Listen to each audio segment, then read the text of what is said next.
New rock stars. Shout out to my people over there. Shout out to them. I really fuck with them because I watch Dante react to them. They break down everything. Shout out to if you haven't seen Obsession, here's the spoilers now. Why have you not seen Obsession? It is the biggest grossing horror film of 2026. Getting up there to be one of the biggest of all time, by the way. If you have not seen it, why are you still here? Go watch it. It's actually coming to streaming services soon, so you'll be able to watch it in your comfort of your own home too. I did the same thing for the love. We're not gonna talk about that though. Obsession, 10 unanswered questions, and freaky Nikki theories. Let me see how this goes. Freaky Nikki moves like this in Obsession because the two Nikki's are actually fighting for control over her body. Yes, the whole movie is about body autonomy. I'm Eric Voss of the New Rockstars channel, and here are 10 unanswered questions from Obsession, the record-breaking horror film of this summer directed by Curry Barker, and my favorite movie that I've seen so far this year. I already broke down a bunch of little details What a that film. you might have missed from this film in Like, this video, actually, but genuinely, after what a I saw film. the film again, I realized there are actually a lot of unanswered questions and theories about the I actually have to watch it again though.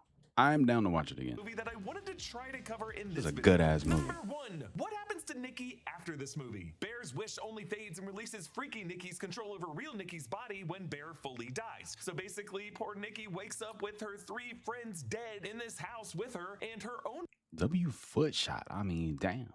What a way to really kick the video off. Shout out feet.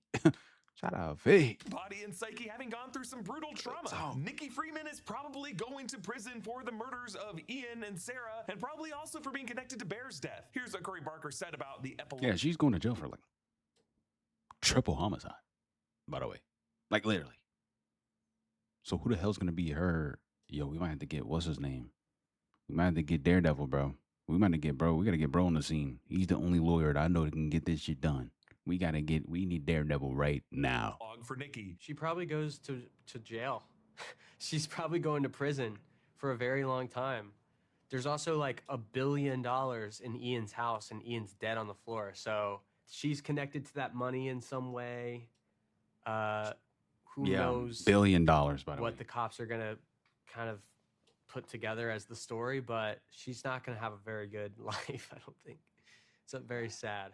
But Curry Barker does remind us that the $1 billion that Ian wished for is still in his house. That would be 10 metric tons of cash piled up to the windows. Now, he's saying it here to suggest that the police would implicate her with that money. How would possible, though. one It's possibly possible. even steal $1 billion worth of cash? But I think it also presents us with another possible happy ending where Nikki could quickly gather up as much of that money as she could carry and live comfortably off the grid for the rest of her life and have a kind of Shawshank Redemption beach ending for herself. I guess this would be as comfortable as one could possibly feel after going through what she went through. And hey, think about it. If Nikki were able to get away, maybe there's a way blame could have then been shifted to Sarah's father, Andy Richter's character, like a music store owner who just went crazy and killed his daughter for leaving him behind after she got into this new art school, and killed her and his other 3 employees, which the cops might assume because they never would have found Nikki's body. But her blood would have been all over the crime scene. 2.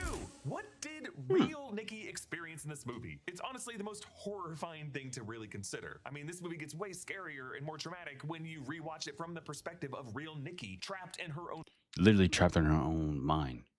It's like bro, watch the fucking movie, nigga. Watch the fucking movie. What are you doing, bro? Watch the movie. Anyway, it's like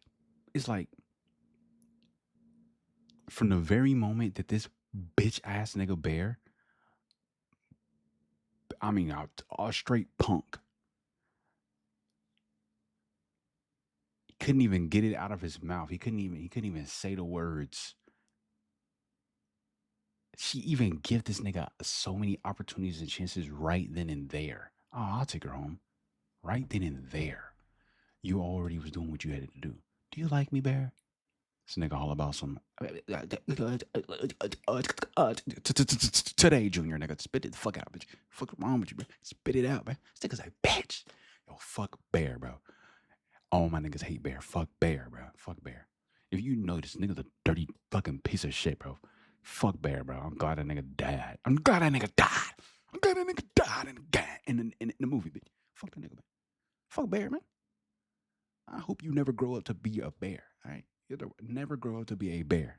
body as Freaky Nikki controls her motor functions. There were the various moments that we saw real Nikki breaking through the surface, like when Freaky Nikki first stands at Bear's car window and real Nikki catches herself for a second asking what's going on, and then when Freaky Nikki kisses Bear in his bed, real Nikki surfaces for a moment and screams and jumps off the bed. Because she Then later, didn't when want to Freaky do none of Nikki that packs shit. Bear's lunch, And then she said, me, not me. it must be real Nikki who writes "not me" on the Polaroid. Then when Bear calls a customer service line, we hear real Nikki screaming from someplace. Screaming from the pits of being stuck in her own fucking, stuck in the back of her own mind. Shit's crazy. At bro. Ian's party, real Nikki comes out at one point and repeatedly screams, "It's not me," while trying to smash her face with a bottle. And then while Freaky Nikki sleeps, real Nikki quietly begs Bear to kill her. And then at the end of the And then this bum ass nigga talking about some. He talking about some. Is it that bad to date me? Shut your bitch ass up, nigga. Yo, this nigga's a fuck Bear, bro. This nigga's a bitch. He's actually a bitch.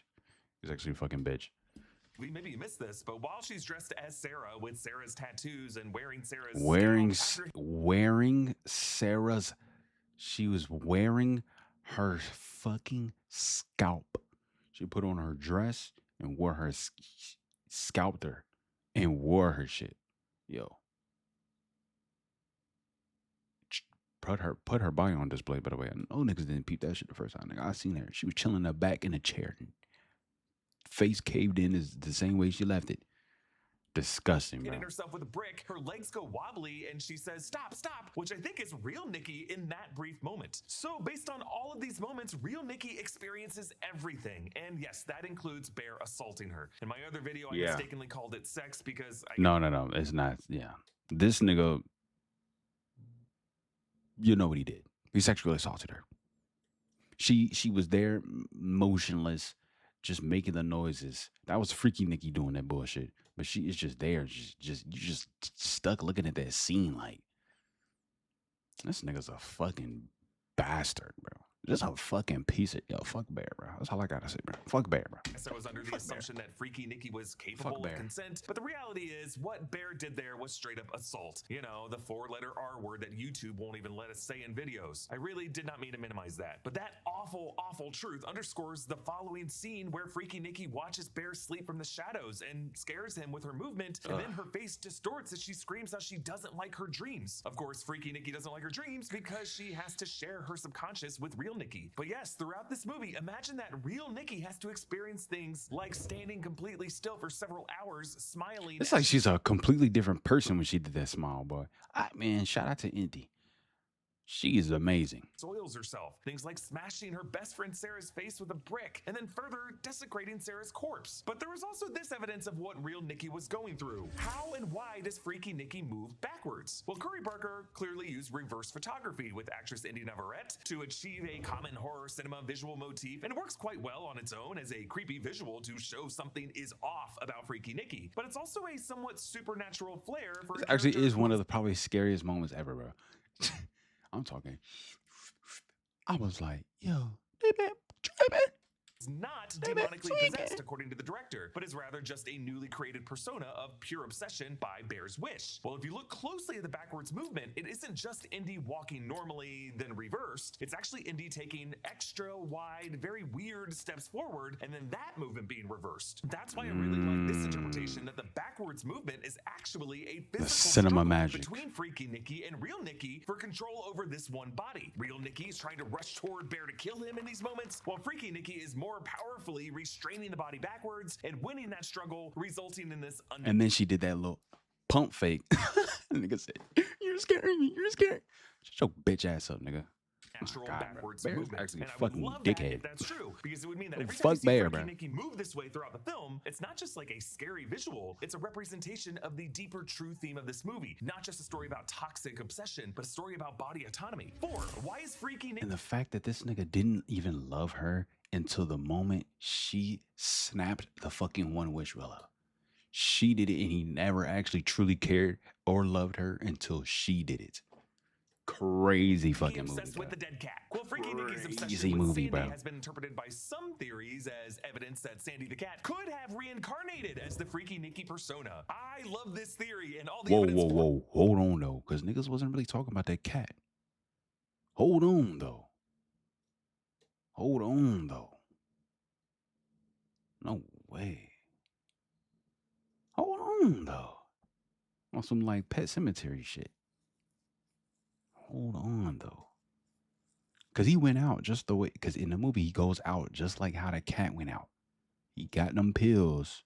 The same cat the cat took. Man, oh man. Like that shining reflection in Freaky Nikki's eyes, like a cat. The way she waits by the door all day long. The way Like she a keeps digging up cat. the dead cat's She body. kept bringing the cat back. She's cooking up the cat food. What's the verdict? Cat. Bro, hold on. Hold on. Is it? Hold on, though. Is she really a cat? Is it really his cat this whole time? The way she's obsessed with Bear's smell and that creepy tiptoe way of walking. I also just love any fan theory that reincarnates a dead character as a cat, like the cat in The Sopranos who looks at the picture of Christopher Moltisanti. If you know, you know. However, Curry Barker has clearly stated that obsession is not a possession story. It's Freaky not Nikki- exactly. It's not even possession. It's literally just personality split. persona created by Bear's wish. So I Literally. think a more accurate read of Freaky Nikki's obsession with Sandy is that Freaky Nikki just sees the dead cat as something Bear loved and took Loves, care of. and so she's, but making the nigga eat the shit though. Sis, that's not the one. So That's not she's the one. kind of behaviorally It's not the one, sis. recreating the cat It's not the as one, a way sis. to try to make Bear love her. And because It's not the she's one, this sis. weird, grotesque shadow of a human being, she just gets it horribly wrong. 5. Did real Nikki want Bear to say that he liked her? So the moment Bear calls her Freaky Nikki after dropping her off and it really offends her, Nikki confronts Bear asking, "Do you like me? Because if you do, now would be the time to tell me." Bear backs off saying he thinks they're good friends. This stupid ass nigga put himself in. You saw it. This nigga put himself in the friend zone. What goofy goober does that?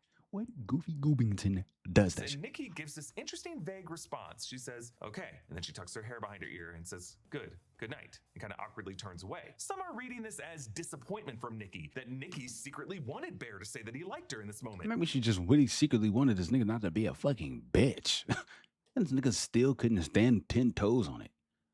Yeah. And I think it's valid to read it that way. Indy Sorry Nards ass told the nigga, bro. Hollywood Reporter that she and Curry Barker shot these earlier scenes of the movie with different takes that would deliberately alternate the way Nikki seemed to feel about Bear in that take. In some takes, she played it slightly flirty. In other takes, she played it completely uninterested. But either way, they wanted it to be ambiguous. And the actress did admit playing this line with a little disappointment because she said Nikki felt a vibe from Bear. Now, Nikki feeling a vibe does not mean that she returned those feelings for Bear. When you rewatch the movie, it's clear that everything Nikki does during trivia night is A, brother-sister affection, and B, trying to set up Bear with Sarah. Like the reason Nikki Literally, bro. You had Sarah right there. And this nigga knew, bro, that day when he was there.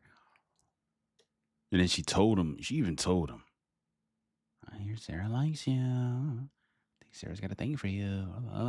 Do you like me?" But you begs could have Bear just to said it. come to trivia night over the phone Oh is my for gosh, Sarah. bruh. She refuses to let Bear pay for their drinks. She's disappointed that Bear doesn't like the taste of alcohol because she knows him getting drunk is actually going to be the easiest path to him ending up hooking up with Sarah at karaoke afterward. Actually, later during the Jenga scene, when Bear considers kissing Sarah on his left from the Jenga brick, it's really just because he doesn't want to take a sip of beer because he doesn't like the taste of alcohol. And then on the car ride home, of course, Nikki asks Bear how he feels about Sarah. All signs in the opening minutes of this movie point to Nikki just being a nice, chill, supportive friend. The internet is is all like a it road that was, we man. all have to drive on every day to get to work, to get Oh home, my God, to God. write hitting on video. The best browser you can get on deciding that your videos is help. Try videos. Well, based on how much it clearly hurts Okay, Nikki. wait. 6. Where did the nickname Freaky Nikki come from? Well, based on how much it clearly hurts Nikki, it seems be to have catching them been ads. some cruel middle school rumor about some sexual acts that Nikki might have performed or was into. The way middle school students can just be so cruel that way, especially with girls. This might be some history that Nikki would have discussed in a vulnerable conversation with Ian that Ian knew she was still sensitive about and deliberately told Bear to call her that in order to sabotage Bear. But it's also possible that the Freaky moniker was just derived from some of Nikki's other interests. Like, she wears crystals, she's into creative writing. Actually, that Hansel and Gretel passage has been debated by people watching this movie. While I still think that was just Freaky. That was a Hansel and Gretel That was Hansel and Gretel. Nikki trying and completely failing to produce some kinky erotica to impress everyone. I think it's also valid to see that as some erotica that real Nikki had actually written, maybe while trying to break out of her writer's block, something that she felt ashamed over, but maybe also the kind of writing that she wrote as a middle school student that she shared in a moment of vulnerability with another kid who then bullied her for it, or something that a kid saw in her notebook in her backpack and took it out, and everyone just started calling her Freaky Nikki based on that. I still think the Hansel and Gretel monologue was just some what the fuck shit that Freaky Nikki came up with, but let me know in the comments below how you I wish that only a window I wish that only a willow tree could conjure. That freaky ass shit. Girl, you freaky ass shit. Oh man. Listen, you was fucking around with the wrong niggas. All right. If it would have been me taking you home that night, I would have told you right then and there. Baby, I fuck with you. Baby, you bad as hell. I fuck with you. Nikki, you are beautiful. I fuck with you. Do I like you? Yes. Do you like me? Can we go on a date tomorrow night? I know the spot. Just say the word. Also, I got this gift for you. Boom. Then I would have hit her with the wish, and she could have did whatever, and that would have been a whole different movie. But she still would have been my bitch. We would have been on a date and would have been fine. You read that. 7. How far back does Bear's crush on Nikki actually go? Well, the opening diner scene suggests that Bear has been crushing on Nikki for years because Ian calls his speech a, quote, 7-year late promposal, suggesting that they're around 25 years old and that Bear has liked her since high school. But in my breakdown of the movie, I spotted Bear's recent search history on his Probe search engine. On the margin, we see yesterday, classic romance movies, how to play Green Day's Basket Case on Marimba. Does that say how to know I've been friend zoned? How to woo a girl, how to impress a girl, how to flirt. This nigga is a bitch. He is a bitch. How to woo a girl? This is what you searching up, nigga? This nigga's a fucking punk. Last 7 days, how to woo a girl, how to impress a girl, how to flirt, how to know you've been friend zoned. July, oxycodone. June, nursing homes, old people homes. So doing some reverse chronology here. Oxycodone? What you doing with the oxycodone? And shortly after that, Nikki supposedly comforted him. And then just in the past 7 days, he began searching for flirting tips. I think his entire interest in Nikki happened relatively recently. I don't think this is a long-held high school crush. It's more of a fleeting obsession with a woman you work with who you've been around for a while, who one day just looked at him a certain way that made him think, oh, she's gonna be the answer to all my problems, despite the fact that he doesn't know her that well. And to me, that would make Bear's interest in Nikki even darker, even from the beginning of the movie. I think from the get-go, there's nothing genuinely sentimental about it, despite the sappy romantic music that we hear. Just looking for some like scapegoat shit. Photo booth photos in his bedroom when he's clearly dragging her in the booth with him, and she's not very happy about it, and this is while he's going directly from disposing her in the booth.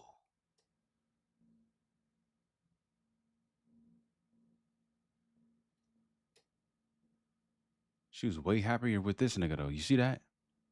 Y'all peep this? Cause you knew these niggas was fucking. They was fucking. Way happier with this nigga though. Booth with him, and she's not very happy about it. And this is while he's going directly from disposing his dead cat to just scrolling through Nikki's Instagram. Yeah, it all very much adds up to toxic incel behavior. 8. What about the other wishes? Like when Bear goes back into the gift shop. I'm saying, who bought all these other ones? That's what I want to know. Who bought these other ones? Who bought the other one? He came back and there was only one left. Who bought all the other ones? Niggas was sitting there with a fresh box. I thought he was going to grab the voodoo doll. That's where I was like, hold on, this shit getting crazy. You going to get a fucking voodoo doll? You're sick. But he was already sick. And this was supposed to be a gift to her. I thought this nigga was going to get her. I thought he was going to give her the crystal necklace. I'm like, all right, bet. When she was describing the crystals, she was like, oh yeah, this crystal's love and passion. I'm like, oh, he's better get the crystal necklace. It's gonna possess her because of the crystal magic on the. No, it's a fucking one wish willow is what did it all. A fucking one wish willow. That was, what does that say? $7. And asks the new $7 to make a wish for him. This clerk says, I already used my wish, man. Now some interpretations and what did you do? Where did all them other ones go? out there are saying that the wish was made by the female clerk earlier in the movie to transition into Oh. No fucking way she did that shit.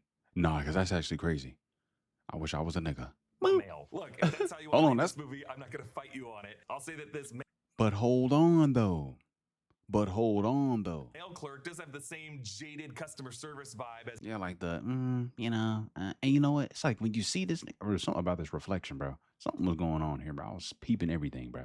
I was peeping everything, bro. the first clerk. But without doxing myself I too was much, peeping I do everything, actually bro. live in the Burbank neighborhood of the Green Man shop where they shot this, and I can confirm that all these spooky gift shops on Halloween Row in this area tend to have a day shift staff and a night shift staff who just tend to be synced within the same cultural vibe of the store. Actually, I think it was Possible. all these familiar San Fernando Valley locations that made me love this movie even more. The restaurant scene was shot in Little Tony's, the NoHo Pizza I did see a lot of people at this. I've seen a lot of people at this restaurant. restaurant that I used to live right across the street from. I still go out to Little it all the time. Tony's. But I actually think this guy's wish was something small and simple, like either becoming owner of the shop, or rather, maybe just Or some weed. I don't know. Something. getting the preferential slower day shift, leaving his grumpy coworker to have to take the night shift when people will come in right at closing. My theory is the simpler the wish, the less drama it brings into your life. Probably. Probably. And you know how many different ways he could have worded this wish? He could have said, I wish me and Nikki were dating.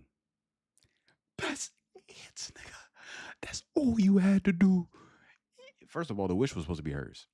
Once you took the shit and was a bitch, you was a pussy. You was pussy. You was pussy. You was pussy. You was pussy because you didn't even give her the shit.